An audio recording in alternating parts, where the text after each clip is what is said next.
ಬೀದರ್ ಆಯ್ತು, ಮಂಗಳೂರು ಆಯ್ತು, ವಿಜಯಪುರ ಆಯ್ತು, ಈಗ ಮೈಸೂರಿನಲ್ಲಿ ಹಾಡ ಹಗಲೇ ರೋಡ್ ರಾಬರಿ. ರಾಜ್ಯದಲ್ಲಿ ಕಳ್ಳತನ ಪ್ರಕರಣಗಳು, ದರೋಡೆ ಪ್ರಕರಣಗಳು ಹೆಚ್ಚಾಗ್ತಾ ಇದೆ.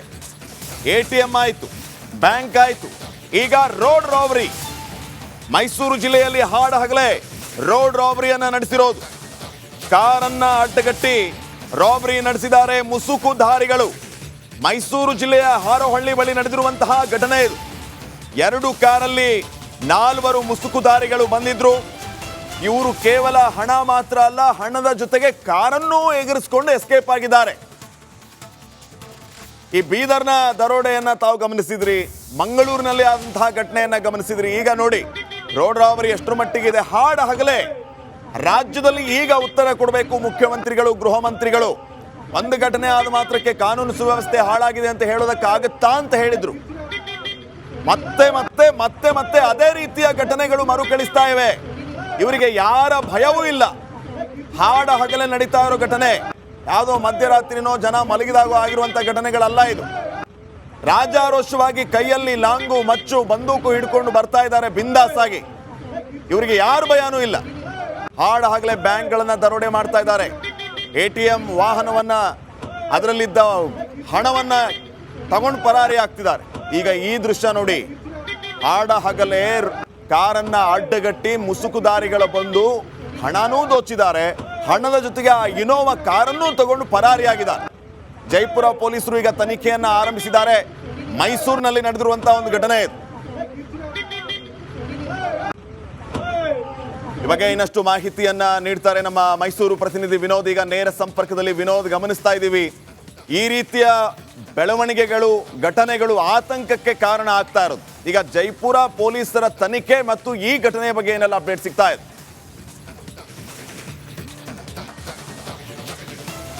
ಶ್ರೀಪಾದ್, ಈಗ ಕೂಡ ಏನೋ ರಾಜ್ಯದಲ್ಲಿ ಕಾನೂನು ಸುವ್ಯವಸ್ಥೆ ಬಗ್ಗೆ ಸಾಕಷ್ಟು ಚರ್ಚೆಗಳಾಗ್ತಾ ಇದೆ. ಏನೋ ಬೀದರ್ ಇರ್ಬೋದು, ಜೊತೆಗೆ ಮಂಗಳೂರು ನಡೆದಂತಹ ಘಟನೆಗಳು ಮಾಸುವ ಮೂಲವೇ ಮೈಸೂರಲ್ಲೂ ಕೂಡ ಈಗ ರೋಡ್ ರಾಬರಿ ಆಗಿರುವಂಥದ್ದು. ಭಾಳ ಪ್ರಮುಖವಾಗಿ ಮೈಸೂರಿನ ಜೈಪುರ ಪೊಲೀಸ್ ಠಾಣೆ ವ್ಯಾಪ್ತಿಯಲ್ಲಿ ಬರುವಂತಹ ಹಾರೋಹಳ್ಳಿಯಲ್ಲಿ ಇವತ್ತು ಬೆಳಿಗ್ಗೆ ಈ ಒಂದು ಘಟನೆ ನಡೆದಿರುವಂಥದ್ದು. ಇನೋವಾ ಕಾರ್ನಲ್ಲಿ ಬಂದಂತಹ, ಅದರಲ್ಲೂ ಕೂಡ ದೆಹಲಿಯ ನಂಬರ್ನ ರಿಜಿಸ್ಟ್ರೇಷನ್ ಹೊಂದಿರುವಂತಹ ಕಾರ್ ಅದು. ಆ ಕಾರ್ನಲ್ಲಿ ಬರ್ತಾ ಇದ್ದಂತಹ ವ್ಯಕ್ತಿಯನ್ನ 2 ಕಾರ್ನಲ್ಲಿ ಬಂದಂತಹ ಮುಸುಕುಧಾರಿಗಳು 4 ಕೂಡ ಆ 2 ಕಾರ್ನಲ್ಲಿ ಬಂದಿರ್ತಾರೆ. ಏನು ಇನೋವಾ ಕಾರ್ನಲ್ಲಿದ್ದಂತಹ ವ್ಯಕ್ತಿಯನ್ನ ನಡು ರಸ್ತೆಯಲ್ಲಿ ಕೂಡ ಅಡ್ಡ ಹಾಕಿ ಅವರನ್ನ ಎಳಕ್ಕೆ ಈ ಹೊರಭಾಗಕ್ಕೆ ಈಚೆಗೆ ಕರ್ಕೊಂಡು ಬಂದು ಆ ಒಂದು ಕಾರ್ನಲ್ಲಿ ಈಗ ಎಸ್ಕೇಪ್ ಆಗಿರುವಂಥದ್ದು. ಭಾಳ ಪ್ರಮುಖವಾಗಿ ಈಗಾಗಲೇ ಪೊಲೀಸರು ಕೂಡ ಸಾಕಷ್ಟು ಅಲರ್ಟ್ ಆಗಿದ್ದಾರೆ. ಜಿಲ್ಲೆಯ ಎಲ್ಲ ಚೆಕ್ ಪೋಸ್ಟ್ಗಳಲ್ಲೂ ಕೂಡ ಈಗಾಗಲೇ ಹೈ ಅಲರ್ಟ್ ಎಲ್ಲ ಘೋಷಣೆ ಮಾಡಿ ಸಾಕಷ್ಟು ತಪಾಸಣೆ ನಡೆಸ್ತಾ ಇರುವಂಥದ್ದು.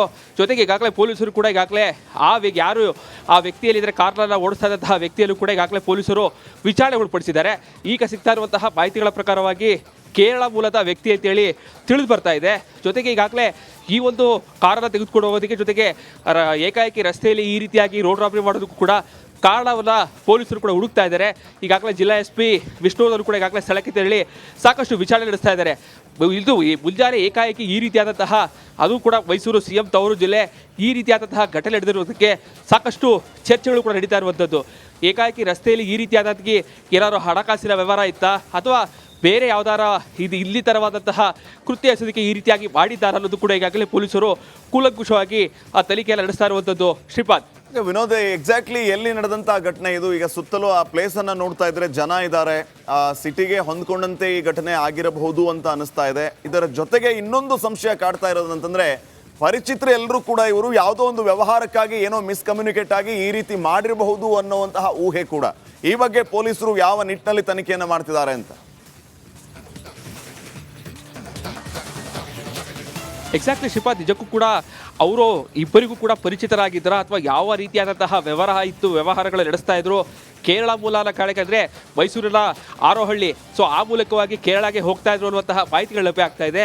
ಆದರೆ ಈಗ ಮುಸುಕುಧಾರಿಗಳು ಆ ವ್ಯಕ್ತಿಯನ್ನು ಅಡ್ಡಗಟ್ಟಿ ಕಾರನ್ನು ತೆಗೆದುಕೊಂಡು ಹೋಗೋದಕ್ಕೆ ಏನು ಕಾರಣ ಅನ್ನೋದಕ್ಕೂ ಈಗ ಸಾಕಷ್ಟು ಚರ್ಚೆ ಆಗ್ತಾ ಇರುವಂಥದ್ದು. ಕಾರ್ನಲ್ಲಿ ಒಂದು ವೇಳೆ ದೊಡ್ಡ ಮಟ್ಟದ ಹಣವನ್ನು ತೆಗೆದುಕೊಂಡು ಹೋಗ್ತಾ ಇದ್ರ, ಆದರೆ ಯಾವುದೋ ವ್ಯವಹಾರಗಳಲ್ಲಿ ಬಂದಂತಹ ಹಣವನ್ನು ತೆಗೆದುಕೊಂಡು ಹೋದಂತಹ ಮಾಹಿತಿಗಳ ಸಿಕ್ಕಿ ಈ ರೀತಿಯಾಗಿ ಮಾಡಿದ್ದಾರಾ?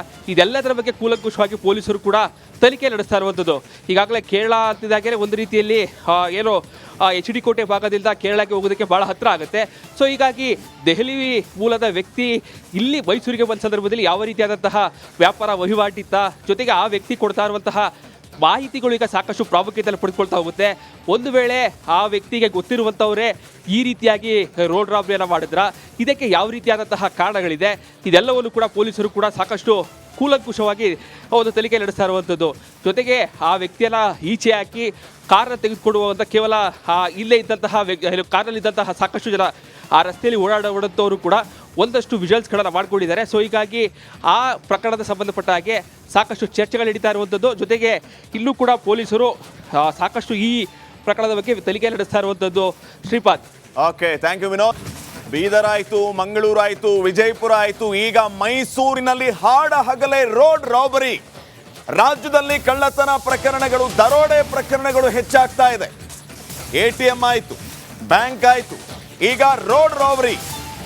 ಮೈಸೂರು ಜಿಲ್ಲೆಯಲ್ಲಿ ಹಾಡ ಹಗಲೇ ರೋಡ್ ರಾಬರಿಯನ್ನ ನಡೆಸಿರೋದು. ಕಾರನ್ನ ಅಡ್ಡಗಟ್ಟಿ ರಾಬರಿ ನಡೆಸಿದ್ದಾರೆ ಮುಸುಕುಧಾರಿಗಳು. ಮೈಸೂರು ಜಿಲ್ಲೆಯ ಹಾರೋಹಳ್ಳಿ ಬಳಿ ನಡೆದಿರುವಂತಹ ಘಟನೆ ಇದು. 2 ಕಾರಲ್ಲಿ 4 ಮುಸುಕುಧಾರಿಗಳು ಬಂದಿದ್ರು. ಇವರು ಕೇವಲ ಹಣ ಮಾತ್ರ ಅಲ್ಲ, ಹಣದ ಜೊತೆಗೆ ಕಾರನ್ನೂ ಎಗರಿಸಿಕೊಂಡು ಎಸ್ಕೇಪ್ ಆಗಿದ್ದಾರೆ.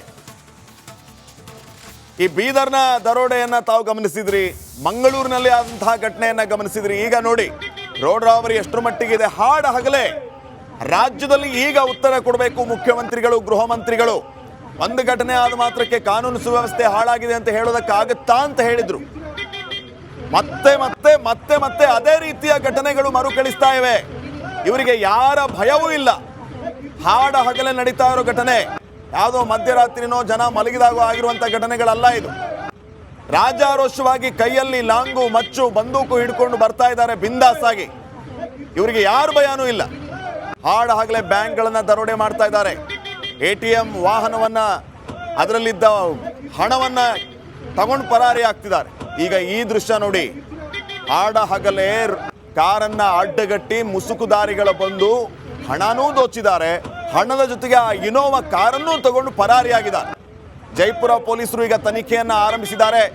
ಮೈಸೂರಿನಲ್ಲಿ ನಡೆದಿರುವಂತಹ ಒಂದು ಘಟನೆ ಇದು. ಈ ಬಗ್ಗೆ ಇನ್ನಷ್ಟು ಮಾಹಿತಿಯನ್ನ ನೀಡ್ತಾರೆ ನಮ್ಮ ಮೈಸೂರು ಪ್ರತಿನಿಧಿ ವಿನೋದ್. ಈಗ ನೇರ ಸಂಪರ್ಕದಲ್ಲಿ ವಿನೋದ್, ಗಮನಿಸ್ತಾ ಇದ್ದೀವಿ ಈ ರೀತಿಯ ಬೆಳವಣಿಗೆಗಳು, ಘಟನೆಗಳು ಆತಂಕಕ್ಕೆ ಕಾರಣ ಆಗ್ತಾ ಇರೋದು. ಈಗ ಜೈಪುರ ಪೊಲೀಸರ ತನಿಖೆ ಮತ್ತು ಈ ಘಟನೆಯ ಬಗ್ಗೆ ಏನೆಲ್ಲ ಅಪ್ಡೇಟ್ ಸಿಗ್ತಾ ಇದೆ?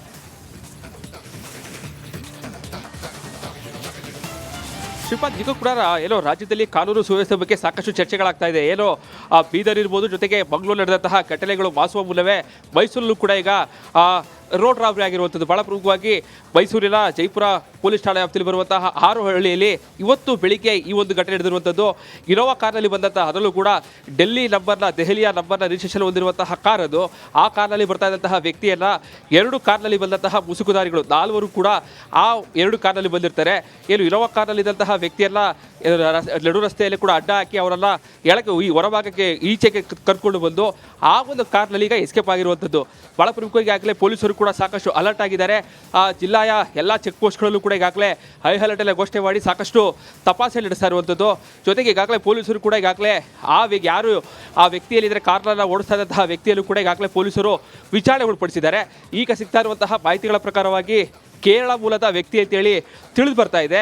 ಜೊತೆಗೆ ಈಗಾಗಲೇ ಈ ಒಂದು ಕಾರನ್ನು ತೆಗೆದುಕೊಳ್ಳುವುದಕ್ಕೆ, ಜೊತೆಗೆ ಏಕಾಏಕಿ ರಸ್ತೆಯಲ್ಲಿ ಈ ರೀತಿಯಾಗಿ ರೋಡ್ ರಾಬರಿ ಮಾಡೋದಕ್ಕೂ ಕೂಡ ಕಾರಣವನ್ನು ಪೊಲೀಸರು ಕೂಡ ಹುಡುಕ್ತಾ ಇದ್ದಾರೆ. ಈಗಾಗಲೇ ಜಿಲ್ಲಾ SP ವಿಷ್ಣುವರು ಕೂಡ ಈಗಾಗಲೇ ಸ್ಥಳಕ್ಕೆ ತೆರಳಿ ಸಾಕಷ್ಟು ವಿಚಾರಣೆ ನಡೆಸ್ತಾ ಇದ್ದಾರೆ. ಇದು ಈ ಮುಂಜಾನೆ ಏಕಾಏಕಿ ಈ ರೀತಿಯಾದಂತಹ, ಅದು ಕೂಡ ಮೈಸೂರು CM ತವರು ಜಿಲ್ಲೆ, ಈ ರೀತಿಯಾದಂತಹ ಘಟನೆ ನಡೆದಿರುವುದಕ್ಕೆ ಸಾಕಷ್ಟು ಚರ್ಚೆಗಳು ಕೂಡ ನಡೀತಾ ಇರುವಂಥದ್ದು. ಏಕಾಏಕಿ ರಸ್ತೆಯಲ್ಲಿ ಈ ರೀತಿಯಾದಂತಹ ಏನಾದರೂ ಹಣಕಾಸಿನ ವ್ಯವಹಾರ ಇತ್ತಾ ಅಥವಾ ಬೇರೆ ಯಾವ್ದಾರ ಇಲ್ಲಿ ತರವಾದಂತಹ ಕೃತ್ಯ ಎಸೋದಕ್ಕೆ ಈ ರೀತಿಯಾಗಿ ಮಾಡಿದ್ದಾರೆ ಅನ್ನೋದು ಕೂಡ ಈಗಾಗಲೇ ಪೊಲೀಸರು ಕೂಲಂಕುಷವಾಗಿ ಆ ತನಿಖೆಯನ್ನು ನಡೆಸ್ತಾ ಇರುವಂಥದ್ದು. ಶ್ರೀಪಾದ್.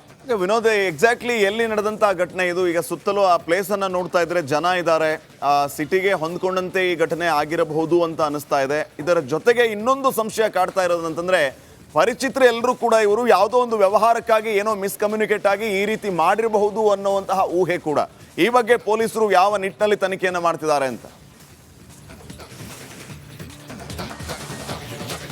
ಎಕ್ಸಾಕ್ಟ್ಲಿ ಶ್ರೀಪಾದ್, ನಿಜಕ್ಕೂ ಕೂಡ ಅವರು ಇಬ್ಬರಿಗೂ ಕೂಡ ಪರಿಚಿತರಾಗಿದ್ದರ ಅಥವಾ ಯಾವ ರೀತಿಯಾದಂತಹ ವ್ಯವಹಾರಗಳು ನಡೆಸ್ತಾ ಇದ್ರು ಕೇರಳ ಮೂಲನ ಕಾರಣಕ್ಕೆ ಅಂದರೆ ಮೈಸೂರಿನ ಆರೋಹಳ್ಳಿ, ಸೊ ಆ ಮೂಲಕವಾಗಿ ಕೇರಳಗೆ ಹೋಗ್ತಾ ಇದ್ರು ಅನ್ನುವಂತಹ ಮಾಹಿತಿಗಳು ಲಭ್ಯ ಆಗ್ತಾ ಇದೆ.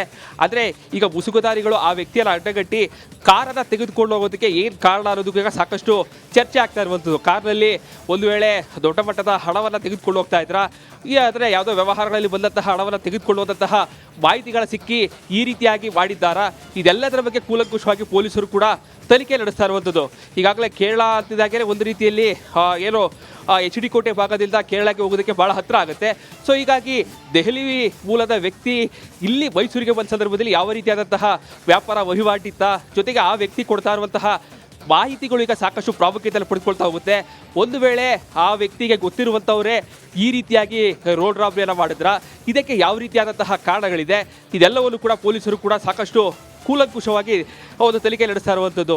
ಜೊತೆಗೆ ಆ ವ್ಯಕ್ತಿಯನ್ನು ಈಚೆ ಹಾಕಿ ಕಾರನ್ನು ತೆಗೆದುಕೊಡುವಂಥ ಕೇವಲ